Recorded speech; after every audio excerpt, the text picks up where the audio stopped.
Good afternoon, ladies and gentlemen. Welcome to the pre-commission acting as a committee of the whole for Macon-Bibb County. Today is Tuesday, June the 21st, and the time is now 4:03. I'd like to welcome everyone here today. We have a couple hours planned for you for the commission meeting, and we have our regular scheduled meeting at 6 o'clock. We'll begin our meeting today with the approval of the minutes.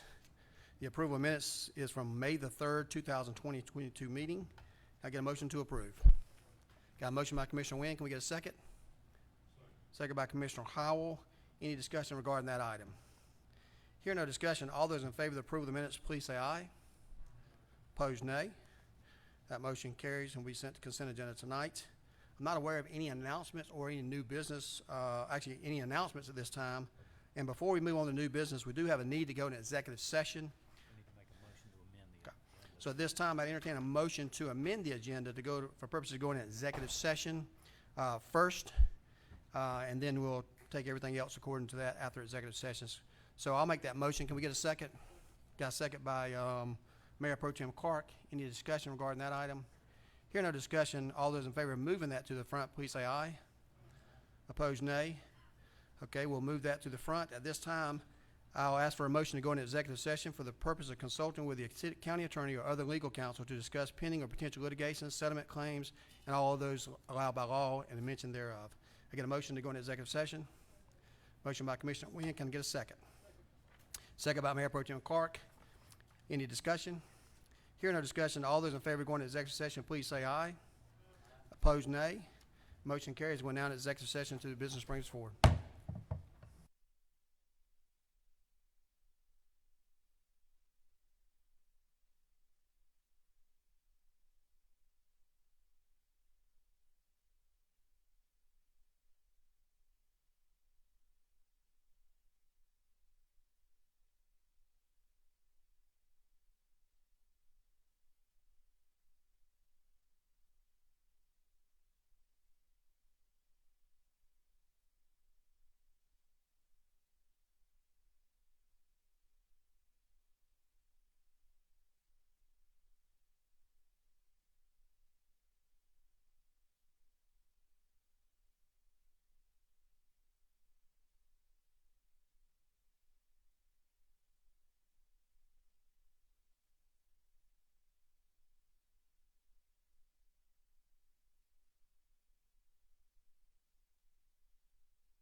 Get a motion to come out of executive session.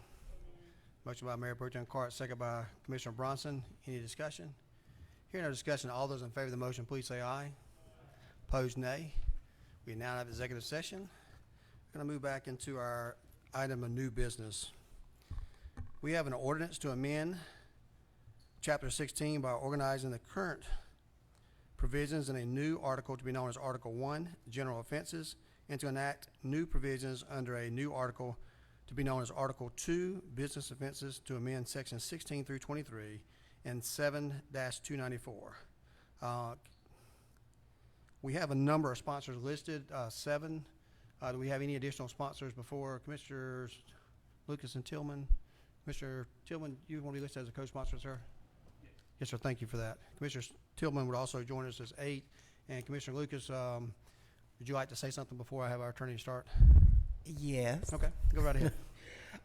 What I wanted to say, I'm glad we had the executive session. Many of the, and I can't discuss specifics from the executive session, but I have to say that many of the concerns, many of the questions that I had have been partially satisfied. I know that our folks or our citizens are just pleading with us to do something about the violent crime in this community, and anything that we can do to move that goal forward, I'm all for it. So I'm going to join also as the what is that, unanimous? Yes, Does that make it unanimous? That would be nice. And I will sign on as a co-sponsor. And because of the information that was shared with us, and the numbers, the stats are just, it's really something. It's really something. And it is my hope, and I said in an interview yesterday, you have to eat an elephant a bite at a time, and this whole crime thing is one of those things where if we could be everywhere when something happens, if we could anticipate, we'd all sleep better. Unfortunately, we can't, but everything that we do like this that helps with the problem, we need to do it. And so that is why I am joining in as a co-sponsor here. I will be talking with others to see if this works, and I do caution us to be aware of these changes that we're instituting, because the state is very selfish about their jurisdiction and about the kinds of requirements that they have and the authority that they have, and we as a city and county don't want to get on the bad side of the state and then have them to curtail our ability to make changes as far as our businesses are concerned. So I'm happy to join as the ninth and final co-sponsor on this. Thank you, Commissioner Lucas. Commissioner Tillman, do you have something for our attorney talk? Yes, sir, Mr. Mayor. There's a few things that's in the bill that I agree with, and there was some that I did not. But because, I did agree with some, you don't just throw away the whole bill and say you don't want to support it. I do wish and hope that we could have, and I don't know if we've done it, to extend it to 12 a.m. versus 11 p.m. I don't know if we can do a friendly amendment to that. But I'll support it as is. But and then there are those, and we're hoping that we can come back in 6 months and take a look and just see how things are. But I just want to share and give the public something. For instance, and especially these stores that do not have gas pumps. 2 in particular: West Napier and Munford Road, no gas pump. Napier and Munford Road, you can literally, for folks say you can throw a rock, you can really literally throw a rock at the 2 stores at West Napier and Munford, and Napier and Munford, right there together. You can probably do a backwards flip and you'll be at both stores in two flips. And so I do understand what we're trying to do to combat all this violence, and I hope the public and the folks understand what we're doing as well. And I just want to share that. Thank you, sir. Thank you, Commissioner Tillman. We will have it'll be a 30-day provision before this begins, and we're certainly going to have notifications sent out to all those that may be affected on this. But to begin with, before we do a motion in a second, I want to go ahead and let our attorney give us some basic information about this particular ordinance, what brought us here today, and then we'll take a vote and move forward. Attorney McNeil. Okay. Thank you, Mr. Mayor. Just before I get into the substance of this bill, I want to just speak generally about the Commission's authority to enact this ordinance. The U.S. Supreme Court and all the federal court system, there's a long judicial tradition of recognizing the rights of local governments to regulate the time, place, and manner in which behavior occurs and which conduct occurs. And where there are rights that are not fundamental constitutional protected rights, things like freedom of speech, freedom of the press, freedom to assemble, that are being affected, rights such as just operating a store are regarded with a test that they call the rational basis test, and the requirement of the law is that there just has to be a rational basis between the regulation and the problem that the law is trying to address. And so the law does not require this to be a perfect solution. It just requires it to be rationally related. And the fact that this isn't going to solve all crime isn't necessarily a bar to the fact that this is something the Commission is allowed to do nonetheless. I also want to mention that this is modeled off of similar laws that we saw both in Columbus, Muskogee, and also City of Roswell. And there are plenty of other places in other jurisdictions that have similar laws. We have similar laws on the books with respect to bars. They're required to close by 3 a.m. already under our current code. We have curfews for people that are unaccompanied minors under age 16 after midnight. We have noise violations, so other time-related restrictions. And so just walking through this ordinance, the first thing I'd like to mention is that this applies only to two classes of businesses, food marts and vice marts. Those are definitions that are lifted straight out of our alcohol code that this Commission routinely applies. These are essentially small stores that are less than 10,000 square feet. The difference between the two is that food marts are allowed to get alcohol licenses. Vice marts are not allowed to get alcohol licenses under our current code. And food marts distinguish themselves by carrying certain types of fresh foods, fruits and vegetables, raw meat, eggs, bread, and milk. And then vice marts are essentially convenience stores. They don't sell gas. They don't offer any kind of fresh groceries. They really just offer what we consider generally to be vice items, such as tobacco products, junk food, just things like that.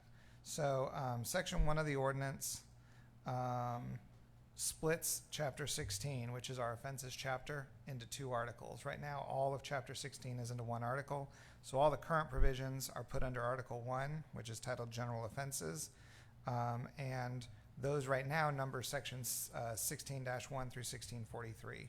So Section 2, just because we're adding some more in, reserves the section numbers 1644 through 99 as part of Article 1 in case there's any future legislation. We have some numbers set aside to put that.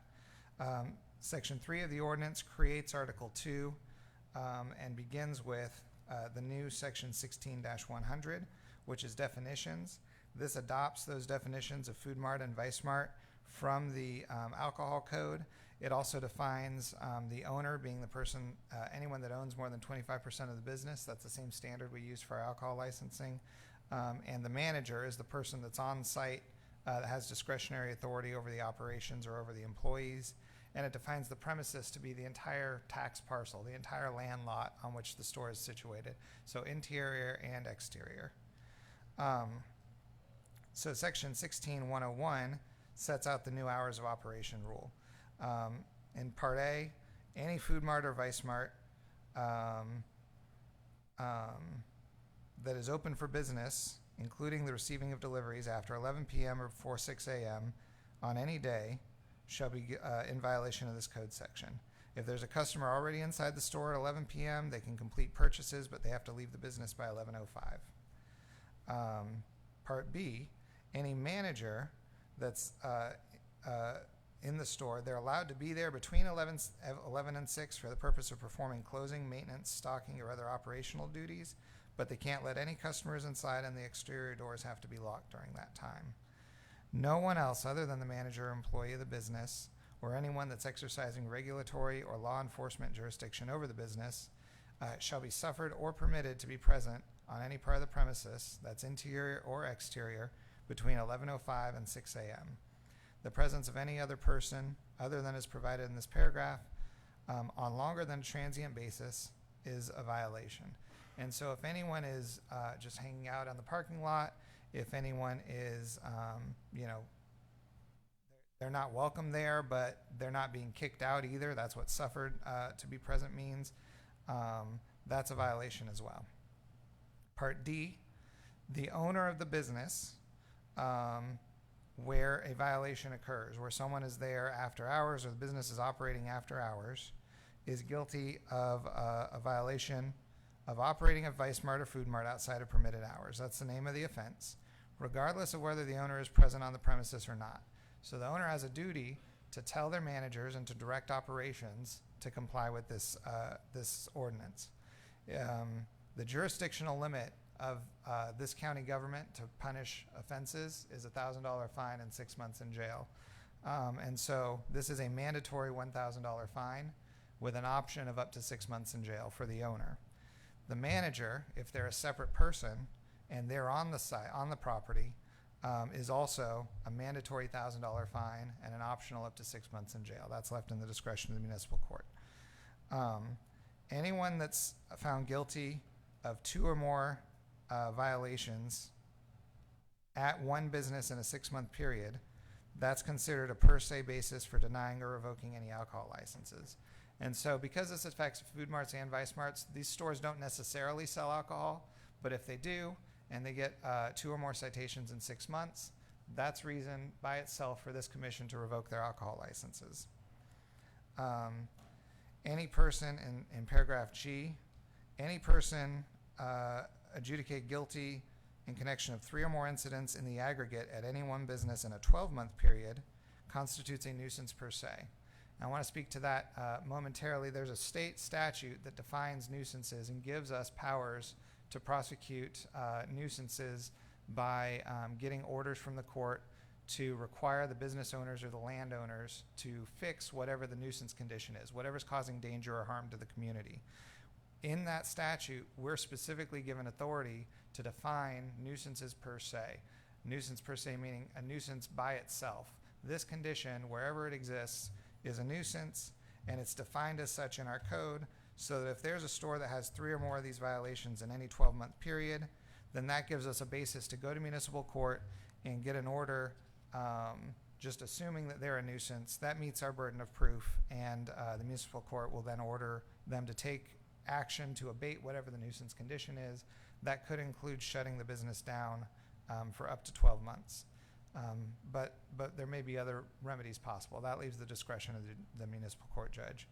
Finally, if a single individual gets a 3rd or subsequent conviction under this section, then in addition to the non-monetary penalties, there's a mandatory minimum of 1 week in jail. And so that's something that for the owners and the managers, if they get cited again, they need to watch out, because the third time, mandatory minimum 1 week in jail. Section 4 of this ordinance modifies our loitering and prowling ordinance, which is already on our code. This is section 1623. This already exists in our code, but in paragraph A, right now the current code only has the first sentence. A person commits the offense of loitering or prowling when one is in a place at a time and a manner not usual for law-abiding individuals, under circumstances that warrant a justifiable and reasonable alarm or immediate concern for the safety of persons or property in the vicinity.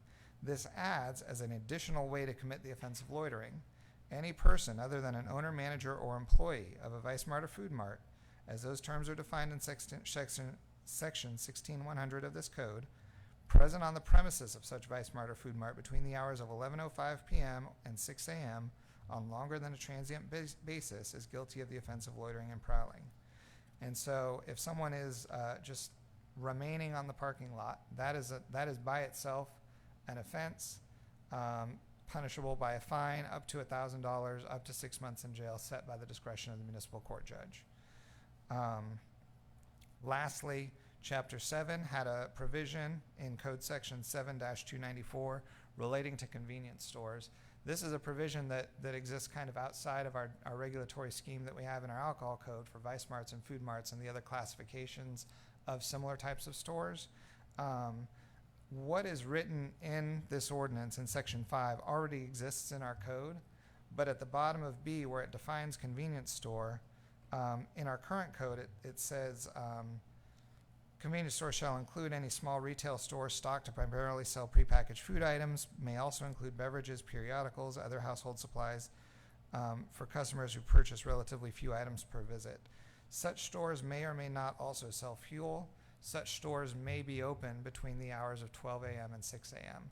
We did not want, in drafting this, we did not want somebody to read that and see that as permission for people operating convenience stores to be open between the hours of 12 and 6. And so this proposal edits that code section just to remove the reference, such stores may also be open between the hours of 12 and 6. It doesn't change. That section itself relates to the covering of window areas with advertisement in convenience stores. This doesn't change that rule at all, but just changes the definition of convenience stores to remove that permissive provision. Section 6 charges the clerk of commission, county attorney, communications officer, and tax commissioner to take affirmative steps to provide notice to those operating as Vice Marts or Food Marts to tell them about this new law. So we're going to be preparing and sending out letters and let them know that this is going into effect. Section 7 through 10 are our standard boilerplate that we put in all of our ordinances. Section 11 says that this ordinance is effective 30 days after approval by the mayor or adoption into law without approval. And so that's the overview. If you have any questions, I'll be glad to answer them. Thank you, Attorney McNeil, for that information. Commissioner Clark, Pro Tem Clark, do you have a question?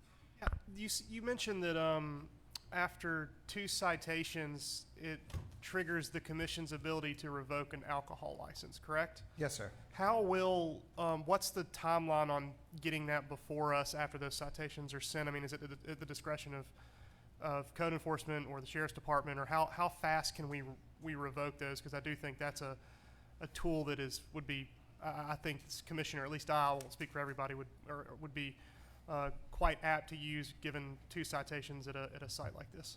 So just to clarify, the citation alone is not enough. It's 2 adjudications of guilt. But once that happens, once the store has gone back for a second time, and it doesn't even have to be the same person. If it's 2 different managers but it's the same store, that's enough. Once the store has gone back a second time and they've got their second conviction on this violation, then any commissioner, I imagine code enforcement would do something to let the administration know, or something to say, hey, this store's gotten it twice, you know, and then any commissioner, mayor can propose, let's revoke their alcohol license. And it would be at that point, from that point forward, it would be just like any denial or revocation proceeding we do for anyone else. Y'all vote, our office would send them a letter. They'd have, you know, stating the grounds for the revocation. They'd have 10 days to ask for a hearing. We'd have a hearing. We'd come back. We'd say, this is what we found. They were actually convicted. And then y'all vote again, and that would be the final revocation. So just to clear up this is just to edify my own ignorance. It's not the issuance of the citation, 2 issuances of the citation. It's 2 convictions from the citations, correct? Right. Okay. Yeah. Thank you. Thank you, Mayor Pro Tem Clark. At this time, you've heard the information from our attorney. Commissioner Wynn, do you have a further question? I wanted to ask about the people that are on the premises between 11:05 p.m. and 6 a.m. You say as long as they're transient, just walking across the premises, that's fine. But if they're there, staying there, gathering, those are the kind that we're talking about that could be fined $1,000. Is that correct? So that's for loitering and prowling, that's the maximum fine amount. There is no minimum fine amount, so it would be up to the discretion of the municipal court judge to set a fine in those cases. But that's the maximum fine amount is $1,000, and that's generally true for most of our municipal offenses. Unless Okay. the commission specifically sets a lower cap, all of our offenses are up to $1,000 fine and up to 6 months in jail. But it would be people on the premises outside the building, but in the parking lot that are just hanging around. If they're on the property at all, whether they're inside or outside, and they're not the owner or the employee or the manager or some sort of like code enforcement official, then they can't be there on more than a transient basis. And so that would be up to, the courts to decide Yeah. were they transient or not. If they're walking across the property, then that's probably just transient. We wouldn't bring that case. If they have to stop and tie their shoe, we probably wouldn't bring that case. But if there's a group of them just standing around and there's no sign that they were walking or they were moving or anything like that, then that would probably be considered loitering under this. That'd be up to the court to figure out. Yeah, the matter of catching them and enforcing that is Right. another, whole nother Right. thing. Thank you. Thank you, Commissioner Wynn. At this time, I entertain a motion to approve. A motion by Commissioner Wilder, second by Mayor Pro Tem Clark. Any further discussion? Hearing no discussion, all those in favor of the motion, please say aye. Opposed, nay. That motion carries unanimously, be sent to consent agenda. Going to move on to item B, which is a resolution authorizing the mayor to execute a memorandum of understanding with Newtown Macon for the installation and maintenance of bicycle lanes to run along Walnut Street as an extension of the Old Monkey National Trail. That's my motion. Can I get a second? Second by Commissioner Bronson. Any further questions? Hearing no questions, all those in favor of the motion, please say aye. Opposed, nay. That motion carries, will be sent to consent agenda. Item C is a resolution of the Macon-Bibb County Commission authorizing the mayor to execute a purchase and leaseback agreements with Donna Woodard for the purchase of that parcel of real estate known as 606 Cliffview Drive, being 1.77 acres, more or less, and a total amount of $100,000 payable from the Blight Elimination Revolving Loan Fund to execute a lease for the same property back to Donna Woodard on a month-to-month basis at a rate of $750 per month to authorize the dedication of such parcel for use as a potential park. That's my motion. Can I get a second? Mr. Bronson, would you like to make that motion? Or you got a question? Okay. Motion by Commissioner Bronson. Can we get a second? Second by Commissioner Howell. Any discussion? Commissioner Watkins. Could you maybe go into a little more detail on what we're doing? That might explain a little of the For the people at hesitation. home or to the commissioners that we already discussed this property? This is property we talked about before, and a presentation was done in executive session dealing with Cliffview Park as part of our SPOS funds that was passed in 2018 off of Houston Avenue that has a lake there. The property No, there. the lake to be a large lake, and this is a 1-point-something acre property. Yeah, Seems adjoining like that it doesn't- property. The lease back, I guess, can you explain what we're doing? Okay. This There's is a new 1.77 acre tract right there with a home on it. The purchaser had requested that we were purchasing that property, but we actually allowed them to stay there until we have use for that property. So while they're holding over that property, they'll pay as a rental an amount of $750 per month. There's a house on the property now? Yes, sir. Okay. And we're gonna acquire it and, I guess, turn it into a park? We're purchasing this, and this will be part of a larger project that we've previously discussed that adjoins this lake that we discussed. It would just be great if some of this stuff could be in writing, but I yield for now. Okay. Picture of it, but I yield. There's generally reasons for everything, but I won't get into that this time. This item, I think everybody familiar with this item, we previously discussed in executive session that we're allowed to do for purchase of a property, and we specifically showed you the entire property. Now, we've got a contract on that property, and we're gonna execute that property, and we're asking for the commissioners to vote this up or down. So we do have a motion and a second. Commissioner Wynn, did you have a follow-up question? Yes, sir, Mr. Mayor. So that's just a piece of that property we were talking about with the house on it. That adjoins that property, yes, And ma'am. eventually, this person will leave that area, we think. $750 is a nice chunk a month, you know. That person will stay there and reside there until we actually need to secure that property for other actions. Make them move if they don't Excuse want to. We won't make them move unless they want to. Well, they're gonna continue there until we give them at least a 30-day notice, I think, under the contract. Okay. Any other questions? Hearing those questions, we have a motion and a second. We have a motion and a second. All those in favor of the motion, please say aye. Opposed, nay. That motion carries and will be sent to consent agenda. Okay, we're gonna move on to the ordinance adopting a budget Just want to give you some procedural information on this so we can get started and answer any questions we may have and do this in an organized fashion. This is the opportunity that we have to actually pass a preliminary budget. As you remember, a couple of weeks ago, the mayor, as required by the charter, put forth a preliminary budget to the community, and we've had a hearing on that, as well as notifying all commissioners and received a copy, and I think a draft of that resolution was run in the Macon Telegraph. Today, for the purposes of having this hearing, is we're going to entertain any motions to accept or deny that, but also we'll be having a regular meeting at 6 o'clock today to ratify this, so we can begin the process of getting the tax digest coming down, as well as getting all the appeals handled, so we can come back and discuss what to do with the millage rate. This is the budget that I put forth before, and we did the presentation on at least 2 occasions. What I want to do on this particular occasion is on item D. I'll read that ordinance. At that time, we entertain a motion and second, and during the discussion process, if there's a person that would like to amend the budget in any particular faction, we would have you ask for a motion to amend. If we get a second, then we'll discuss that particular item until we complete that item with a vote. It will take 5 votes at that time to add that to the budget for consideration. We'll move on to the second, third, fourth, fifth, however many there are, if there's amendments to that, in that order.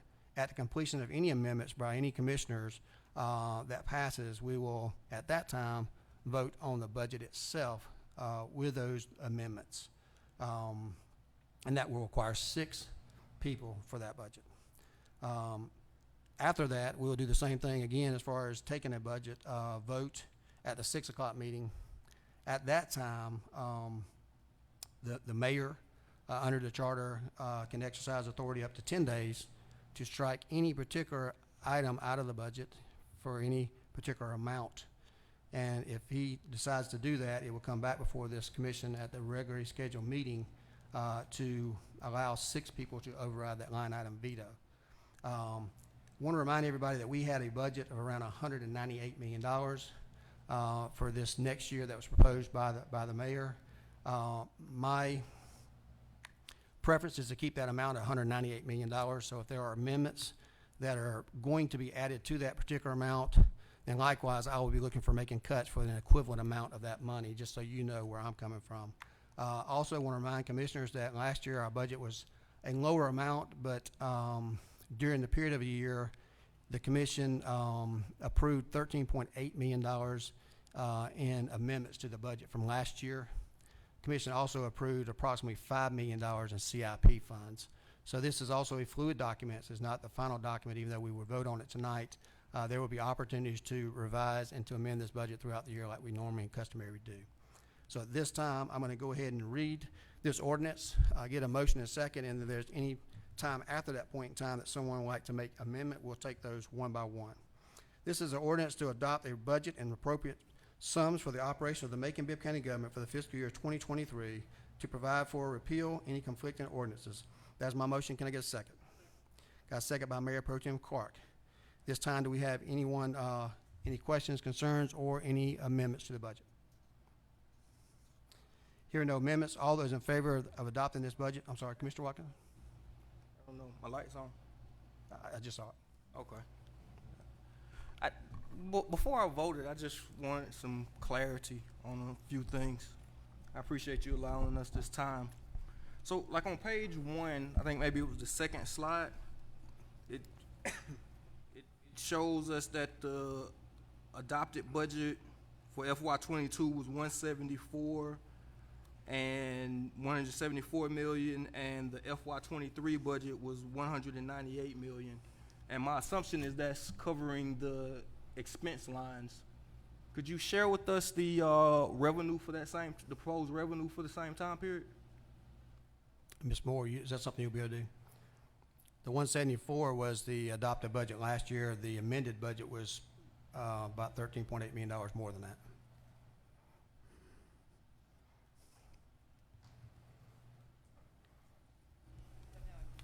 I guess I'm looking for a little clarity in that question. Yes, we started at 174, and throughout the year we had various amendments that included Mid-year adjustment included CIP, that sort of thing. So we added another 13.8. So that brings you up to about the 188. And I want to know about that 13.8, but currently I was asking, like I see that the 174 and the 198, I'm assuming are the expense lines. Correct. What was the revenue, what is the proposed revenue for this year, and what was the ending revenue or anticipated ending revenue for the year that we're closing, is my question. The actual amount, we're not quite finished with this year, yes, but we have currently in 2022 already accumulated 188 million. We have a couple more months to be recorded. And we are proposing that next year's revenue would be 216 million, largely due to the second penny collection. Largely due to the, Second penny collection. and so the 198 and the 216 that and the 188 stands out as significant gaps. So the What- the what is- 216 is a big jump this year because of the collection of the second penny that began in January, and we'll see it for the entire 12-month fiscal year from July to June of next year, in addition to the 6 months that we've collected in 2022. And so we are saying that we are collecting more money than we are proposing to spend because we want to put that money that we have into fund balance, because next year we know that we have a mandatory 5 mil rollback. So we were trying to make sure that we put some money in the fund balance to prepare ourselves for the FY24. Okay. And I had a trouble when I was going through the book that you provided. Where do I see those numbers that you just said reflected in the budget book that I have? So your request is to see a line by line revenue budget? Or at minimum, something, because I don't know if I can easily find the 216 number or any supportive You revenue. look on the resolution, the top 5, you'll see that it's put out by taxes, and I think Duke wanted to add So something. where would I find though, like this, the second penny or the OLOS income, like where's that line? Does it? It's included in taxes because that's a sales tax, it's collection. So you see that we're proposing there 199 is coming out of property tax, sales tax, franchise tax, all of those numbers.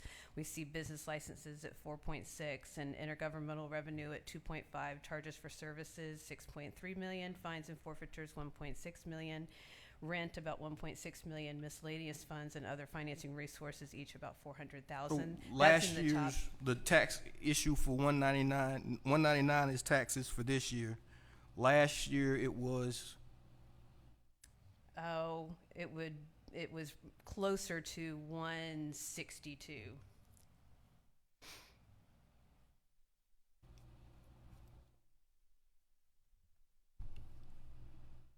We had the actual 21 budget at 165. The 22 is a little bit, it's like 168. We've actually already collected 172 million in taxes for 2022. and it seems like that's a difference of 31 million, and that would, the assumption is that that's 100% OLOS? It is basically the second penny. We collect $30+ million in the first penny, and we will double that this year. So the increase, the 162 from last year includes half of the OLOS? In 2022, we only have 6 months of the OLOS for Oh, FY23. that's included it's in 12 there. months. And I would assume that would be like 15, increase of 15 million from the 21 year. Not 21, 22 The first year we collected OLOS was, this year, and we started in January, not quite 6 months ago. okay. We'll collect OLOS for a total of how many months? It'll be 12 months a year, and beginning in FY23, we'll see it in the full 12-month fiscal year. So OLOS collections for the 6 months was how much? I'm sorry, and I wish I had this written down in the budget book, but I don't. Well, we're only about halfway through the 6th month, so we started collecting in January. It's roughly between 2.7 and 3 million monthly.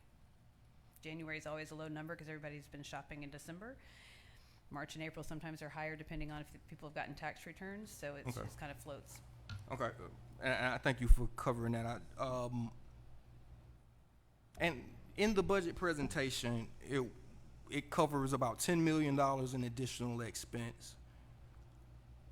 But like I said, the budget gap is about 24 million, so there's like 14 million that's not. It's really 18 million that we're saying that we're putting in fund balance. So all that's going in the fund balance. We anticipate that we're going to have to roll back the mandatory 5 mills next year, next August. And the mandatory 5 mills equals the 18 million, I assume? We will not really know until we know the value of the meal. That's probably a little shy, but we are anticipating that even in this budget, we will continue to run some vacancies as we're having a hard time filling all of our positions. As you know, both in public safety and in other settings, we've not been able to find a grant manager. And so we know that we will continue to have vacancies and that we will end up putting some more money in fund balance, even though we are trying to make sure that we've provided for all the services you're wanting to achieve. Okay.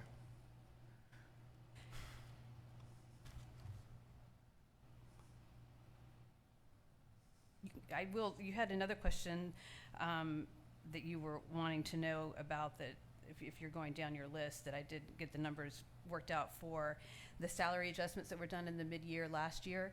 That $565,000, that was for taking everybody to the 14 hours, $14 an hour, and this year in January we'll go to $15 an hour. But again, that was half year, so you can double that. About 1.1 million is the salary increase is based on moving up to that minimum So wage. the $15 per hour is worth $1.1 million in new salaries in the budget. For a full year, and that happens in January. And then the 2.7 that you approved for longevity for our public safety, that's a one-time but annual, so that 2.7 occurs again because that's typically what we've cost. Now, we haven't run that because we don't pay that until January. We may have some retirements, but generally 2.7 is going to be the number. Okay. So, and could you help me out with that, like the 18 million increase that you started talking about? When I was looking at for me, it seemed like it stopped at 4.99 for the mid-year adjustment.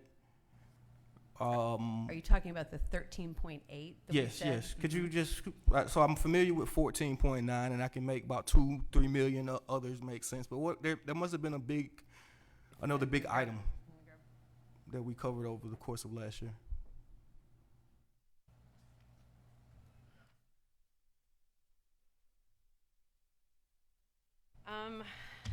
What we have here is a supplemental for the coroner for $37,000, facilities management, erect vehicle $12,000.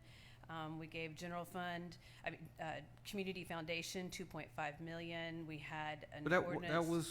That wasn't ARP funds? That was local. And then the outstanding purchase orders, when they roll from year to year, that was another 1.8. The capital improvements was a total of 4.8. We did another resolution to increase the minimum wage. The 15, we had originally estimated that at 312. We had parks and beautification signage, that was only $500. Improve retention for the public safety employees, that was 2.1, early attention. Supplemental for Superior Court Clerk, 2 positions, $63,000. An end of the year adjustment to the FY21 budget for 1.6. The repair of damaged fire station and damaged fire equipment. You said to the 21 budget, you meant 22? No, you do the end of the year of FY21. We'll do that in a couple of months for FY22. Because it takes like 60 days for things to clear. Okay, but so you have a paper right there, and it's worth 17 million at the end of it? It's worth 13.8. 13.8. Could you share that, please? Yes, I was reading them, but I can print one 'Cause, for you it's as just, well. Yes. I mean, because I get it. I don't mistrust you. I would just like to see it and avoid you doing the 50,000s because it seemed like it could go for a while. But I believe the number to be the number. I'm sorry. I might have saw Commissioner Tillman. Mr. Tillman, you got a question? I think what we're accustomed to seeing is that true breakdown in the budget book, number one. The second thing, I'm accustomed to Commissioner Watkins and Commissioner Jones hammering out this budget to ensure that we're all on the same page. So this is normal for me, but we hadn't seen that. And so proceed. But I do have one question. Okay. The OLAS collection is not a full 12 months that recently passed. It should be, 10 months? Or is it 8 to 10 months? Or?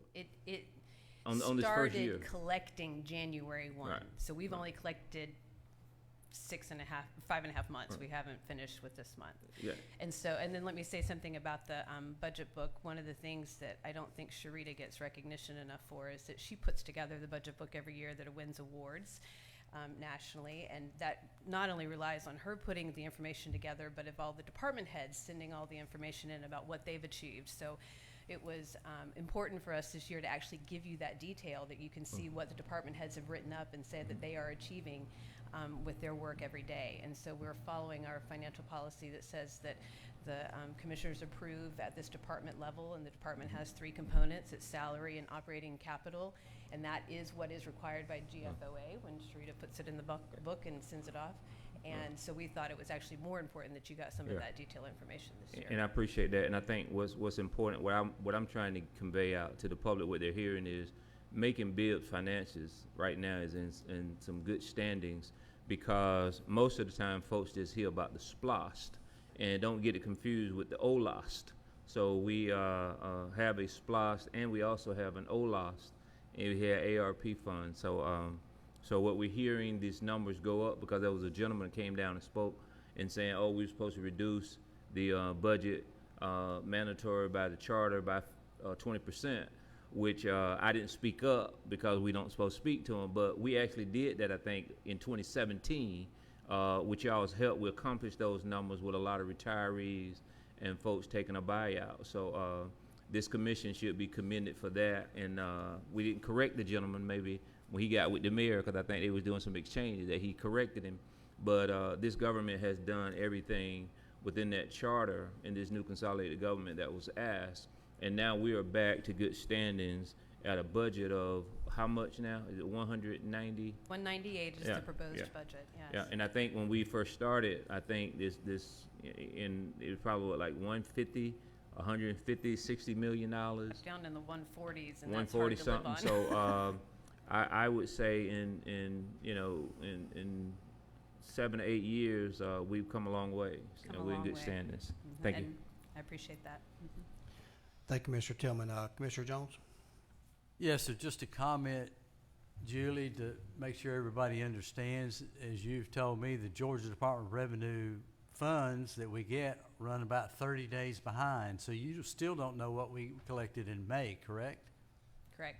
Correct? We can just estimate based on what we've seen the Yeah. first 3-4 months. We know what they've collected through April, but not through May. So they run 30 days behind, so we don't have exact numbers. Good reminder as to why we wait for that sales tax number. Department of Revenue records that calendar year collection against the millage rate number that we're going to provide in August. So Right. there's also that delay that we have to Right. keep up. Thank you. Thank you, Mr. Jones. Any further questions from commissioners? Mr. Watkins? Yes, I'm sorry. Just how many months total do we get to collect in OLOS before there's a rollback? Is it 12 months or 18? 18. 18. Okay.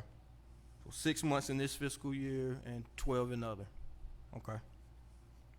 And outside of, am I to understand, outside of the $15 an hour raises, that there are no other raises in the budget? 95% of what that increase is for the hourly budget and longevity for public safety. There were a few budget adjustments for some departments that requested it. It was largely in the courts where they felt like there was something misaligned. We do think there is a compression issue we will have to come back and talk to you about mid-year, but that took much more study than what we had time to do right now. So as people get that $15 an hour, expect us to come back and ask for a supplemental mid-year, because we know there are a lot of people who are supervising them that are making just over 15 an hour. So we still have some things to do. As this is always the start of the budget year, it's the base budget, and you will amend it several times throughout the year. All right. So are there any there are a few, so there are a few raises that are in this book, and by few, is that five positions or I hundreds? think we ran the number that it's about 45% of the people in the budget will have an adjustment due to the $15 an hour or the longevity. So you can imagine the vast majority of that is, of the 45% of the people working, 40% of it's probably all public safety and $15 an hour. There are some minor adjustments throughout, and there are a handful of 2 or 3 legal secretaries being added to the courts, you know, so you would see an adjustment there as well. I guess I was just asking to better, since I don't have a printout of it, can I a better quantifying what a handful means? In some instances, a handful could be 100, in some it could be 4. So when you talk about folks receiving, I can go look at that number, but I guarantee it's less than 100. That's not related to anything to do with public safety or the 15-hour. and I guess clearly there are no deletions or no decreases from it, but there are some positions that received raises. But you're saying those were mostly to the courts, if I'm understanding correctly? A large portion of them, and large is probably not even the right word, there were a handful to the courts. They had several people that in Superior Court clerk, she had a couple of requests. The Superior Court judges wanted to increase the court reporters, you know, that sort of thing that we just managed within the budget. Curious. So crime being what it is and gun violence being what it is, I know we started up, I guess, in the middle of this budget year, where we have an MVP director, a Macon Violence Prevention Director. And I was curious, is it its own department? Does it fall up under a department? If you where do I review find it in the document? If you review the org charts that were included, it's actually under budget and planning. That is currently a grant-funded position that falls under Sharita. Okay, and so that, I guess, divisions outside of, I guess, the staff member, what is its operating budget? I mean, making the MVP coordinator. So there's a coordinator. Does the coordinator have a operating budget, or? They are just using our operating budget. So when it comes to preventing gun violence, or, you know, I guess programming, they have a budget to do things or autonomy to do things, or how does that work? At this point, they have the ability to review what the other folks are doing to promote the violence prevention, and I think if there comes a time that they find that they need funds separately, that we would come back and ask for that. Okay, okay. And that would be housed, again, in the planning office budget? Okay.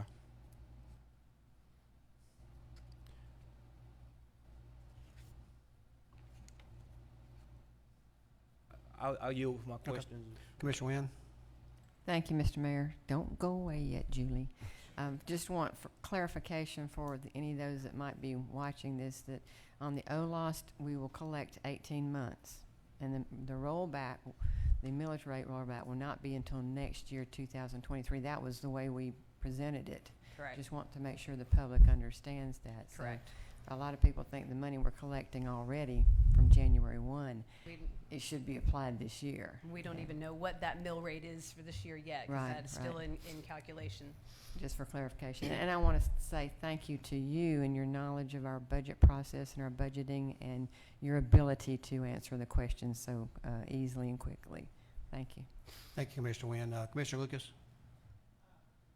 I had 2 items that I wanted you to talk just a little bit about.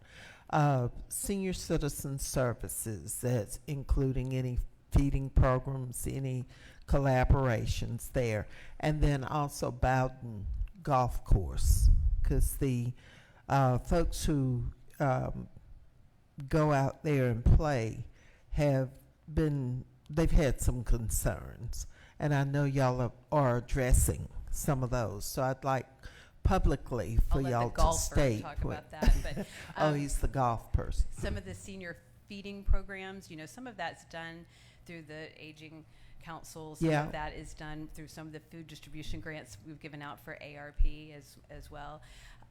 And then I also wanted to mention that we did move the money for pedestrian safety review out of facilities and engineering into a sponsored program so that you can see that. Okay, I was going to ask about that one too. Okay, thank you.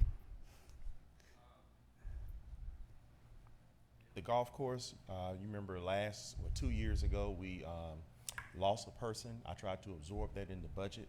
and it did not work as well as I would have liked it. So we put that position back in. That's the supervisor.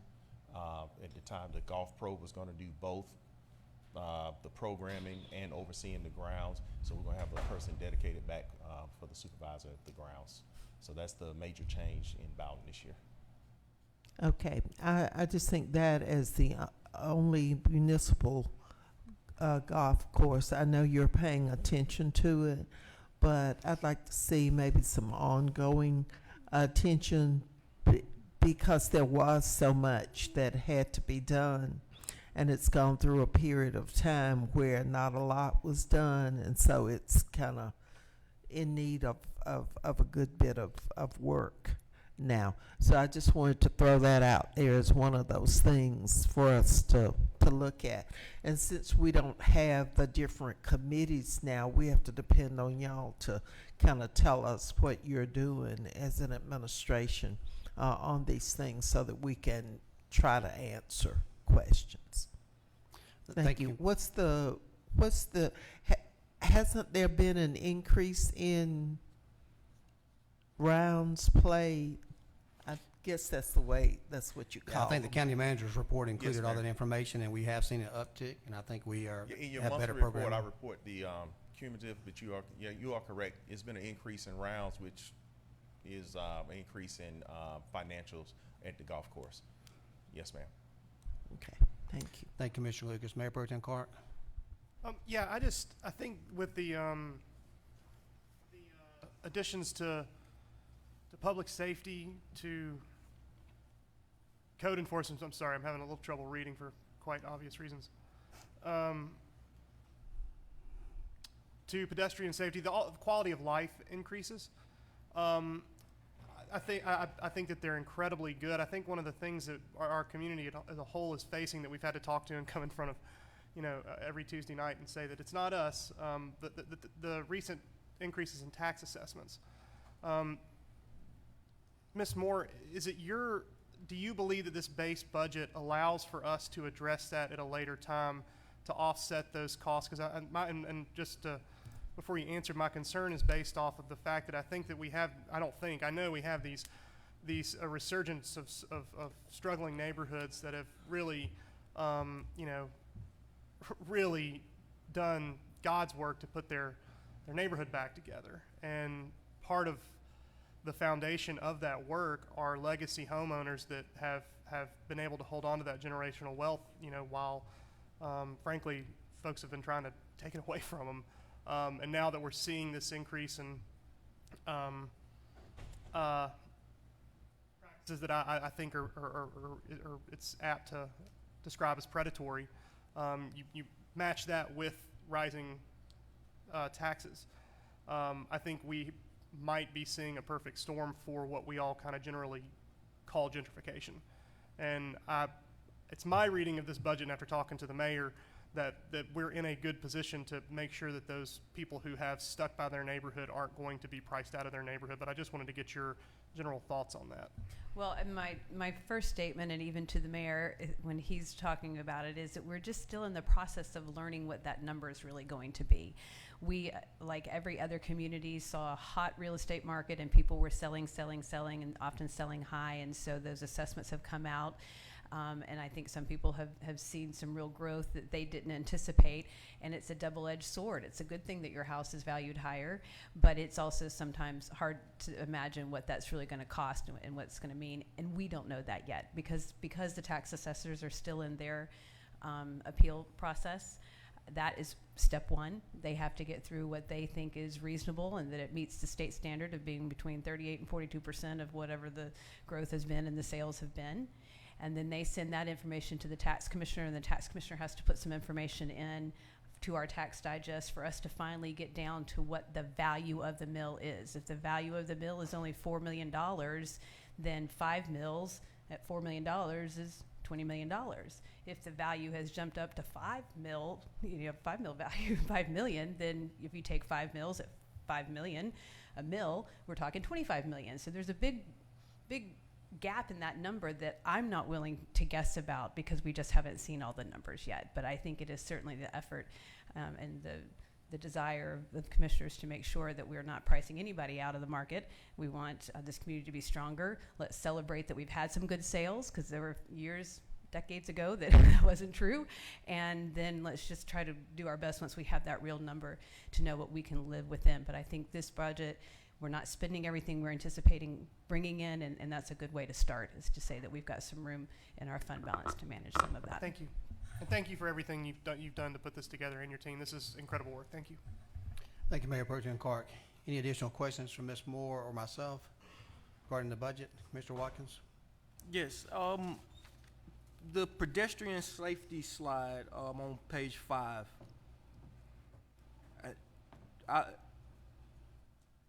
I'm curious mainly about streetlights. In my opinion, in spots of our city, it's woefully too dark. And I see that we have an increase here in pedestrian safety, and that one of the bullet points under it is streetlights. So I'm wondering, the $400,000 increase that's in the budget, are those funds already encumbered on various traffic calming devices, or how is this, what is this? That is money that the Pedestrian Safety Committee has asked that we put in a sponsored program, so that as they develop the plan of what needs to be addressed immediately, then they will go and encumber those funds, whether that's speed bumps or more marking or more lights or whatever, but it certainly could be used for streetlights. But it's, that would I guess be it's up for to the needs of the, recommendation from the pedestrian. it's from the needs of the Pedestrian Safety Committee based on something that they've already submitted. Or where they will be submitting. I think Commissioner Lucas can answer that question. Commissioner Lucas? Right, that is correct. Okay. We have that discussion every meeting about needs in the community, and we know that $500,000 is not going to take care of everything, but it's a nice big attempt. It's going to get us a long way on that list of things that people have already been discussing.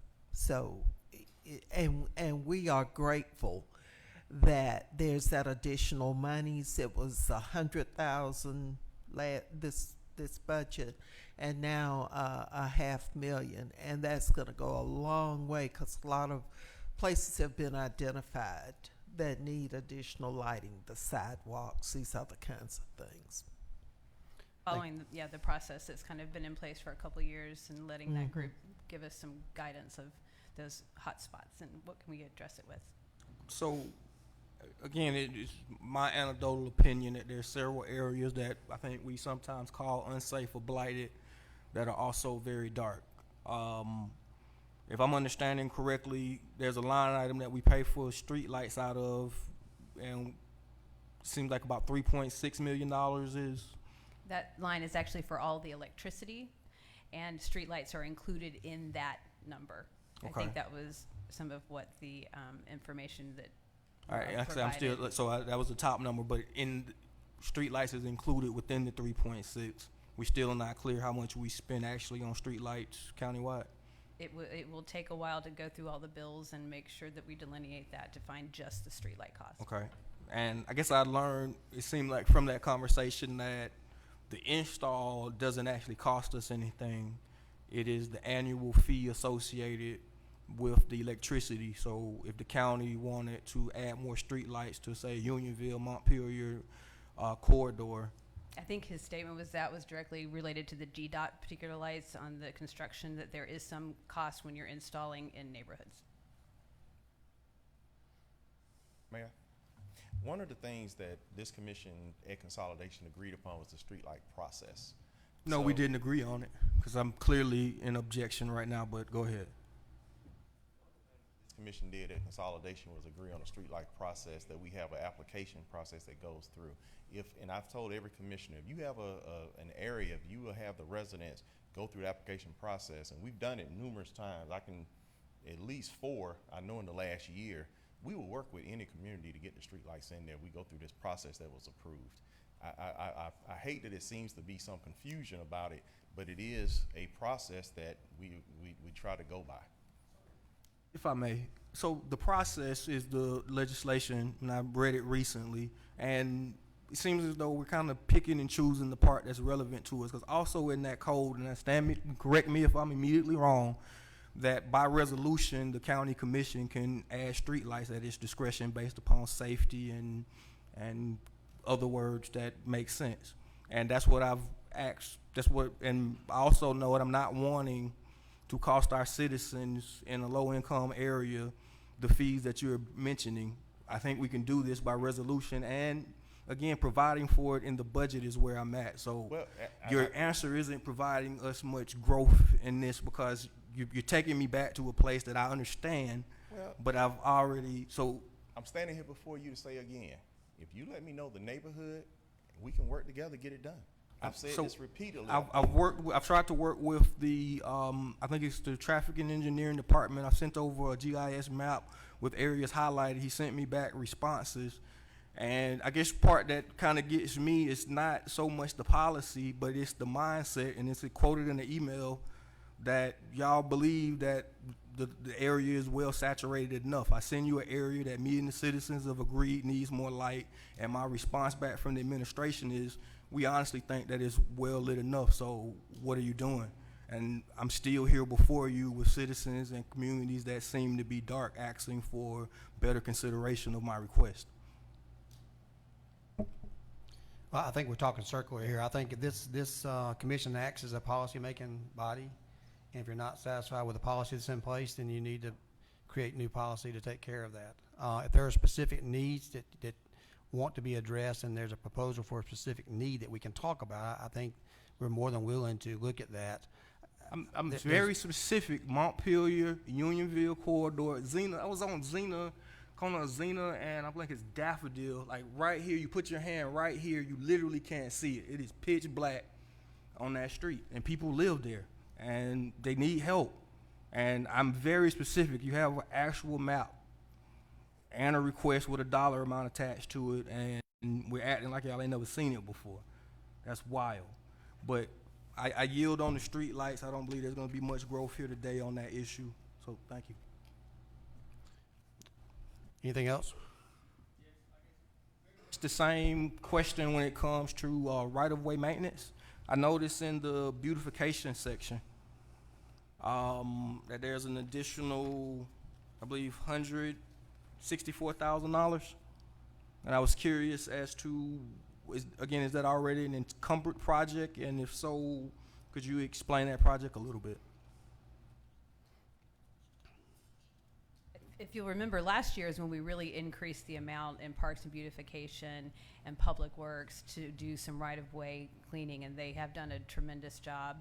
And I think that there is more work to be done, but they have clearly used the dollars they had this year. So we maintained that addition from last year, added in a little bit more in that 164. If memory serves me, that's actually for another HEO and crew leader. So, is there a way that we can quantify, maybe it's in miles cut or something, for me? Because when I look at Montpelier, 2nd Street, and also expanding it out to some of our cemeteries, it's hard to say that those places, particularly Montpelier, based upon the length of it, 2nd Street as well, a lot of those sidewalks are impassable due to the overgrowth, that we've serviced that once in 6 months. So could you find, that has to be incorrect because we're doing a tremendous job, but visually it seems as though those areas have not been serviced by a weed eater, grass cut, spray, and that's multiple streets throughout the inner city. We agree that there's continued work, but one of the gifts of living in the South is that it grows like wildfire right now. You know, everything's growing. You'll see GDOT was out doing their portion of the interstate just this weekend, and you know they won't come back again till 6 months.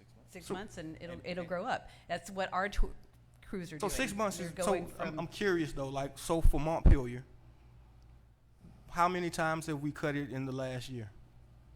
I don't know. I don't know the exact quantity on that, but Do you believe it to be more than 2? I don't.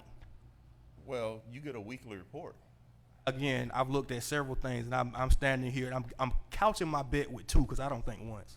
Okay, well, I don't have that in front of me, but when you said, do you get a mileage report, you personally get a weekly report of what's And I haven't seen an increase in the mileage from Commissioner Watkins, I'm giving you a lot of deference, but we're not going to allow to ask a question and then speak over the person who's trying to do your answer by yelling louder. So let him finish what he's got to say, and then I'll turn your light on as much as we need to. So I can look and see exactly the streets, but in the weekly report, Public Works, and I know in the last 2 months I've had Public Works and Parks doing overtime on weekend, doing mowing. I will admit that we have the contractor that's working in the cemeteries, and they have openly admitted they have been behind, but they've been working to try to catch up on the cemetery. And the cemeteries are difficult because that is a lot of weed-eating work going around the graves. But again, I can look at the particular streets that you're referring to and tell you, but again, it's probably at a minimum cut quarterly and maybe 5 to 6 months, so 2 to 3 cuts a year.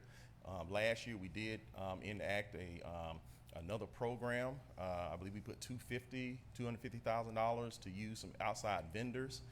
They actually came in and did some cutting with that to try to get that.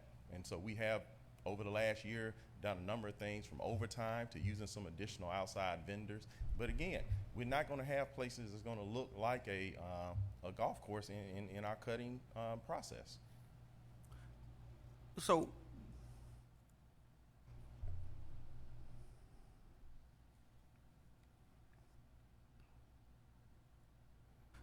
one of the things I'm curious about on the 250,000 vendor project that we worked on, I saw them do one sweep and it looked like they maybe 80,000. Did we expend all of that 250 over this last 12 months? And if not, why not? I would have to ask the director of small business exactly what got expended, because she worked with those minority vendors to get that done. So I can get a report from her on exactly what they had left. Because they're not out cutting now, and it doesn't seem like the funds ever got fully expended. So I would like a follow-up on that. I would get a report And from her on is it an issue of funding, or you have enough funding and you don't have enough vendors? Because just speaking on the situation at Rose Hill Cemetery and Evergreen, I don't know if it's one vendor doing that or multiple vendors, but again, this season, the yard has not been, the full place has not been fully cut. Some of that looks like 2 years or more. Like, it is very thick and unpassable. People that are trying to do funerals have an issue when they're trying to service our places because the grass is so long. That is very bad business. And I guess I'll ask, like you mentioned, how often is your grass serviced at in where you live? Like, 'cause I'm certain you cut it more than twice a year. So, No, I mean, on a personal note, probably every 6 weeks on a personal note. But again, smaller yard. But again, we have one vendor, Polk, that does that. And like I said, they openly admit they got behind this last season, and they've done everything to play catch up. But again, we're using in our internal departments, cutting on the weekends, using overtime, and going from that standpoint. with the vendors, are we using all of the funds? Like, is Polk still being fully paid, or what? But he's not doing the full service of cutting Rose Hill. We can agree about that, right? We talked about the lack of service in that, and they got behind due to. And he gets his full Special reason. payment. He would not have gotten it. I can check on that, but I see no reason why he would not have. But Because they the are- service hadn't actually been delivered, which was to cut the grass, right? Isn't that what we paying him for? To maintain Rose Hill Cemetery and Well, he's done the requisite number of cuts. May not be as timely as we like for it to do, because we used to use inmate labor for that. But the problem we have is we had a lot of widows out there that didn't like to be in a situation out there by themselves and having inmate labor. But also we had a lot of damage done to a lot of our headstones and stuff, because typically they don't care. If you get them in a straight line and they can cut, they're good, but they don't care about the property they're out there cutting about. So we didn't use them as much. And for about 18 months, we were not allowed to use them. But I think if you got a proposal on something on there, we need to move on. We're not going to sit here and debate how many times our county manager cuts his grass. I think we're just wasting time. I think we need to focus on, if there's a plan, put it forth, vote it up or down, and move on. Otherwise, we're going to take up too much time on something we don't need to be doing. All right, I guess I'll appeal to Duke. Y'all got my resolutions and amendments ready and printed? Yes, we did. So you could If I could have a copy of them, if you don't mind. And I, yeah, yes, please.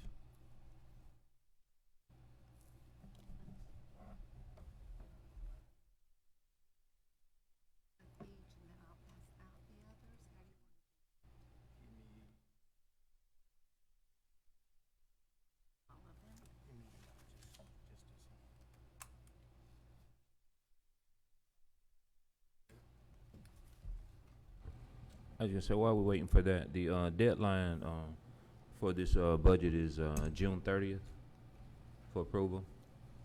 Yes, sir.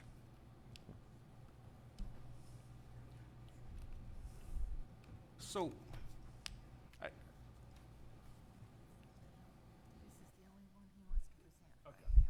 one of the things that just stands out to me as we develop plans and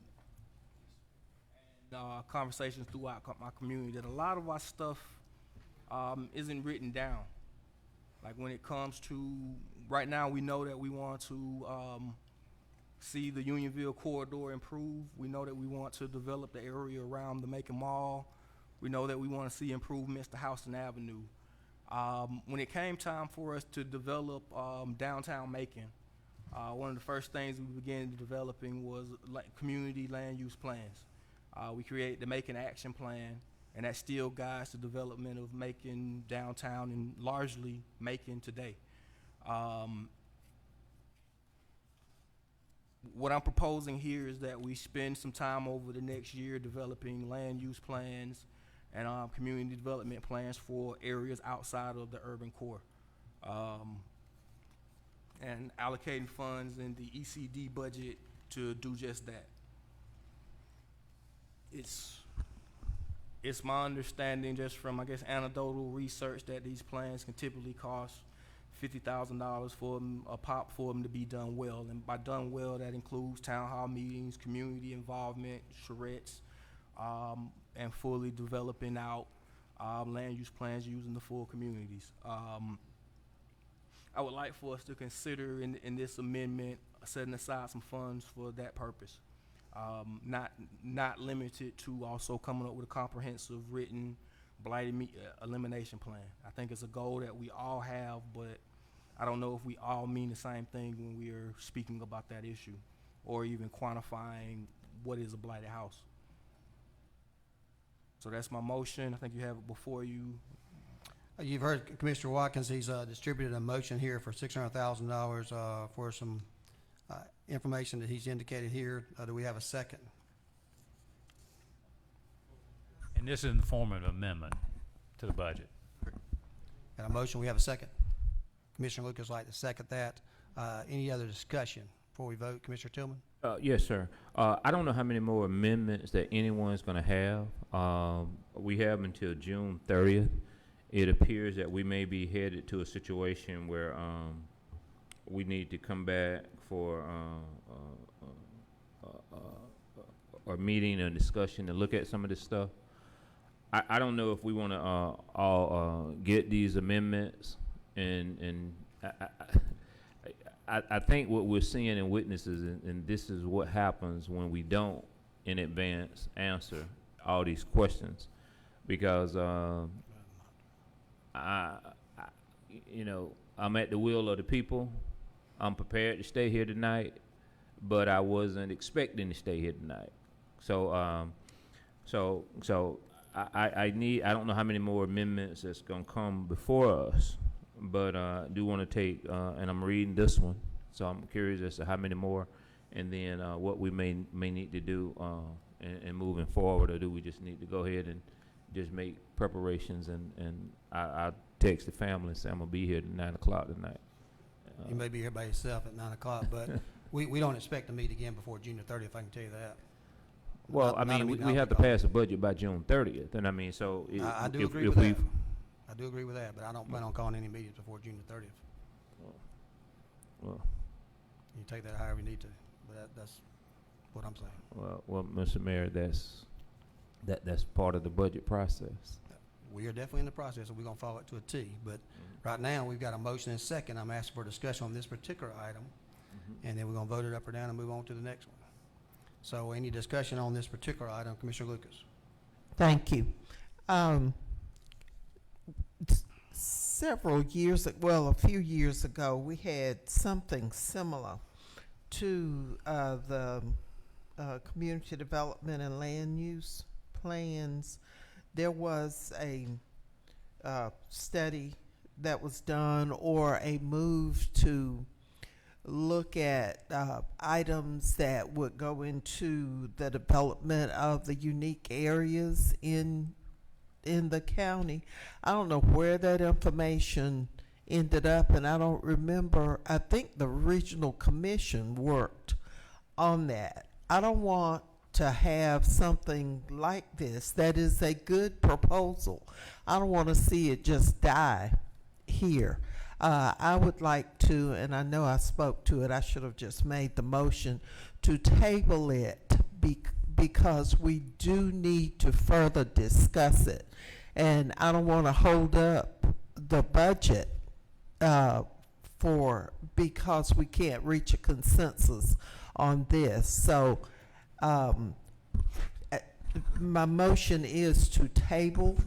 The amendment. Would that be the amendment? Would that's that an be order. appropriate at this time? It is. A motion to table, do we have a second? Guys, second by Mayor Pro Tem Clark. Yeah.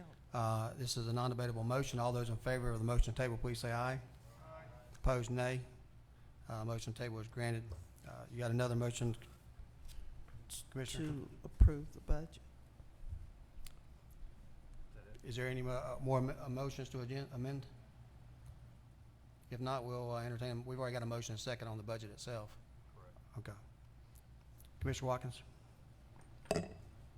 Amendment to add $175,000 to the Facilities Management Department budget for the purposes of deploying streetlights in certain neighborhoods described within said resolution.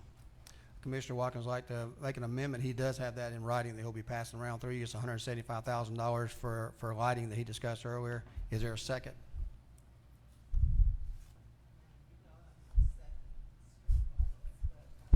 Don't come out of your money. Go ahead.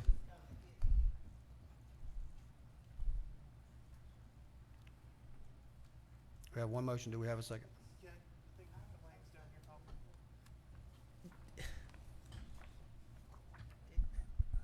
Still have these things considered after we approve the budget. So I'd like to see us table the amendments that we're getting. Don't just discount what somebody's trying to do. Let's table them and consider them after we do the budget. That's what I'm asking. So So the procedure would be either, with that said, if that's the desire of the body, you can either, you can either do a second and then table, or you don't have to do a second and then okay, I commissioner can did bring do it a up. second. Huh? I did do a second. You can withdraw to it. that. And let me explain what I mean by that. Okay. The commissioner can bring it up at any time, or you can do the second and then make a motion to table. Either way you want to do it is fine. Well, So if I'd you rather want- second it Okay. because I do agree with fine. what he's trying to do. I don't think we have time now for the full and thorough discussion and an explanation as to why it's important. I Sure. think we need to have that conversation. So that's in order. If you want a Separate. second and then make a motion to table? Right. Okay. Motion to table. Got a motion to table. Is there a second to that motion to table? Second by Commissioner Wynn. That's non-debatable motion. All those in favor of the motion to table, please say aye. Aye. Opposed, nay. That item is now tabled. We're back to the original motion. Do we have any other amendments, I Commissioner? got one more for y'all to table. Okay. Just bear with me, we'll be all right. We Mr. Watt. almost there. Y'all almost to dinner. I appreciate your patience. So, we've done a lot of good, I think, when it comes to creating the new MVP programs, creating these prevention programs around the town. I think we've done a lot of good. And I think it'll benefit our citizens for many years to come. Many years ago, our recreation department had a income-based voucher program for youth to participate in enrichment activities. While there are a lot of service providers providing free camps and free opportunities for youth to participate, some of our more storied and more enriching camps cost money. Even the camps that are happening at our recreation centers are $30 a week. It costs $1 to swim. I want to highlight Census Tract 127 in this piece of legislation. Census Tract 127 is our poorest area of town. That's Houston Avenue corridor. Making available to those youth and those families that have youth vouchers for $500 a year can go a long way to providing youth in at-risk neighborhoods actually something to do during the summer, because that's one of the big things. Our youth are idle. There's nothing to do, and if money is at a premium, you can only participate in the free football camp or the free basketball camp. No disrespect to those camps, but again, they're usually one day or one weekend when it's free or no cost. The camps that go on for multiple weeks, take people out of town to enrichment type things, those cost money. And sometimes the extra out-of-town college tour in addition to being in the camp can cost money. Or the robot, when you're trying to do STEM camp, you need to bring it yourself or pay for it or put down a deposit. And just a lot of our kids are not accessing programs, even though I think we're building them for those types of kids. Even when it comes to youth baseball. Youth athletics, interesting note, like when it comes to dealing with conflict resolution, it's one of the best places, because at an early age you learn how to lose with grace and dignity, how to win with that grace and dignity. A lot of our kids, Houston Avenue, haven't had that disappointment until they're a grown person with an adult with a gun in their hand. And yeah. So anyway, this is the proposal to fund $500,000 for youth in the Census Tract 127 to have access to enrichment activities.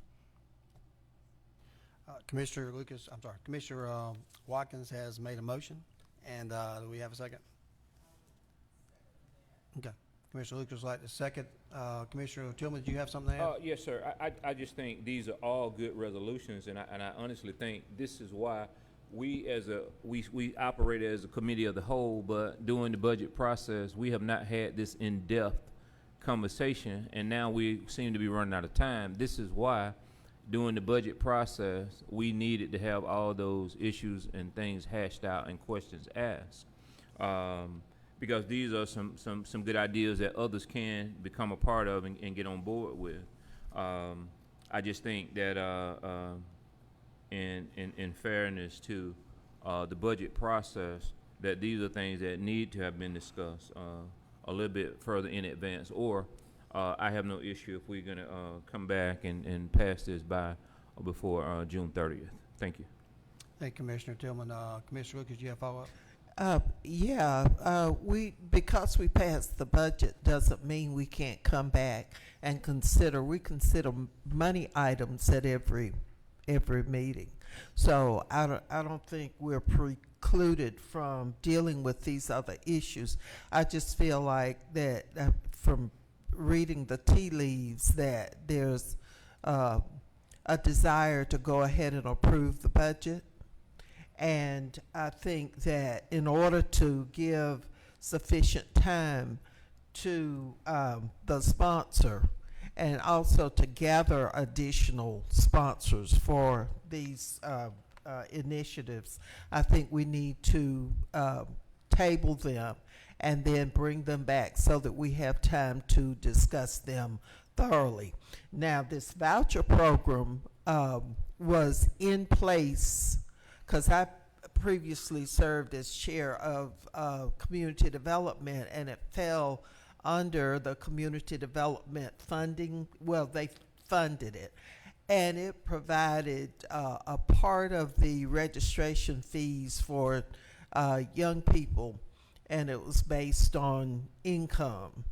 And there was a whole process that families had to go through in order to qualify for a certain portion of the fees to be paid. And it wasn't just athletics. It was art classes and other kinds of things that were held out at Wesleyan and a number of other places. So it was a really, really good program, and it was funded through community development funding, which is supposed to be handling this kind of stuff and providing these kind of creative ways of keeping more kids involved in stuff. So I'd like for us to look at this in depth at a future meeting and consider doing it along with all the other things, so great things, great programs that we're funding through other means, community foundation or whatever. So can we table to A motion to table by Commissioner Lucas. Do we have a second? Second by Commissioner Wynn. Undebatable on motion. All those in favor of tabling it, please say aye. Opposed, nay. That motion carries is now tabled. Commissioner Watkins, do we have another motion? I would like to thank you all for indulging me with these few items. Again, I don't consider it the end of the conversation. I think it's worthy conversation that we can have at a later time, and that's the way I'm interpreting these actions tonight. Also, I think all of you received a few emails with a few links and attachments that have the legislation as well as some just further exhibits on the whys and the hows of it attached to them as well. So look forward to having follow-up conversation. I thought this was the best time to talk about this, being that we don't meet as often. So thank you. Thank you, yield. Commissioner Watkins. Board members, we do have a motion and second on the original motion to approve the budget. Would you like to call the question on that? Motion to call the question. We get a second. All in favor of calling the question, please say aye. Opposed, nay. That passes, and we will call the question. So we have an ordinance to adopt a budget and appropriate sums for the operation of Macon-Bibb County government for fiscal year 2023 to approve the repeal of conflicting ordinances. We have a motion and a second. All those in favor of the motion, please say aye. Opposed, nay. That was 9-1. And Commissioner, you want to have the same discussion at our next meeting, or are you okay with that going on consent agenda? You're okay with this going on consent agenda, or would you like to have this discussion again at the 6 o'clock meeting?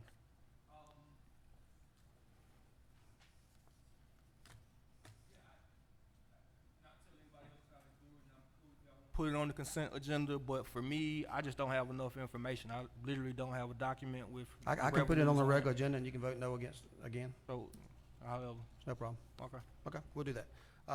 That concludes our business here. Before well, I'm going to adjourn anyway, but do commissioners need a 5-minute break? Okay. So this meeting is hereby adjourned. We'll begin our regular scheduled meeting in about 7 minutes. Thank you.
Good evening, ladies and gentlemen. Welcome to Macon-Bibb County Commission meeting. Today is Tuesday, June the 21st, and the time is now 6:31.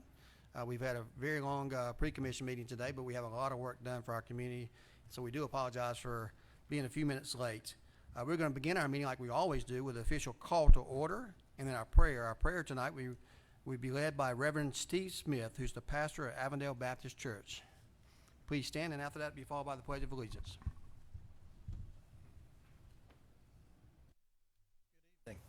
Let us pray. Father God, thank you for this day. Thank you for giving us the opportunity to meet in a democratic way in a free country. We ask for your blessing over Macon and Bibb County, the mayor, each commissioner, their families, every staff person, and citizen. We pray the needs of each resident and business will be met with the resources you have provided. Show our leaders what to focus on tonight and how to best work together. Give them a spirit of unity and enthusiasm. I pray they seek your will, God. We pray for the safety of our first responders. Protect them from danger. I ask for your divine intervention to stop senseless violence and evil. Instead, place the desire for love, peace, patience, and forgiveness in us all. We ask this in your name. Amen.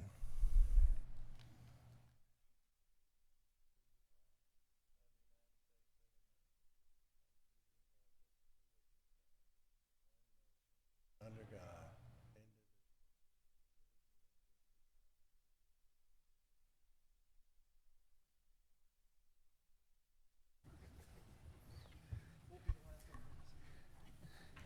Not aware of any announcements we have, but we do have two opportunities to approve the minutes, actually three. So item 5A is approval of the minutes from the public hearing held on June the 7th of 2022. I get a motion to approve. Motion by Commissioner Wynn. Do we have a second? Second by Commissioner Jones. Any discussion?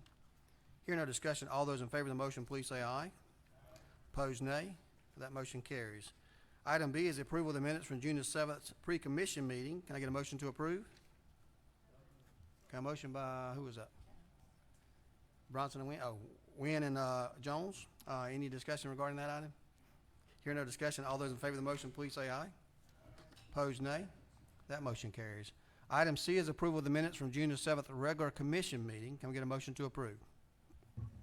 Motion by Commissioner Wynn. Can we get a second? Second by Commissioner Bronson. About 2 seconds. Any discussion? Hearing no discussion, all those in favor of the motion, please say aye. Opposed, nay. Thank you. I'm not aware of any presentations, but we do have a public comment on a agenda item tonight, and I'd like to call forward Mr. Jason Stone. Mr. Stone would like to speak about the business ordinance as well as budget amendments. Mr. Stone, if you don't mind coming to the front there, and you'll have 5 minutes in which to speak to the commission. Keep in mind that this is not a conversation that we'll have back and forth with each other, just to hear your concerns prior to our vote, okay? Thank you Your much. time begins now, sir. Thank you. Thank you. I'd like to start by thanking the mayor and the commissioners for giving me this opportunity to speak. I did have a pre-written statement, but I have some other comments based on what I've heard at the 6 o'clock or at the earlier meeting. But I just wanted to thank you all for this opportunity. For those that don't know me, I am Jason with a Y, Stone, 2 N's in District 1. As a U.S. Army veteran, I've taken the oath to preserve, protect, and defend the Constitution of the United States, and whether you're in or out of the military, the oath should never be broken. Elected officials often forget that they took the same oath.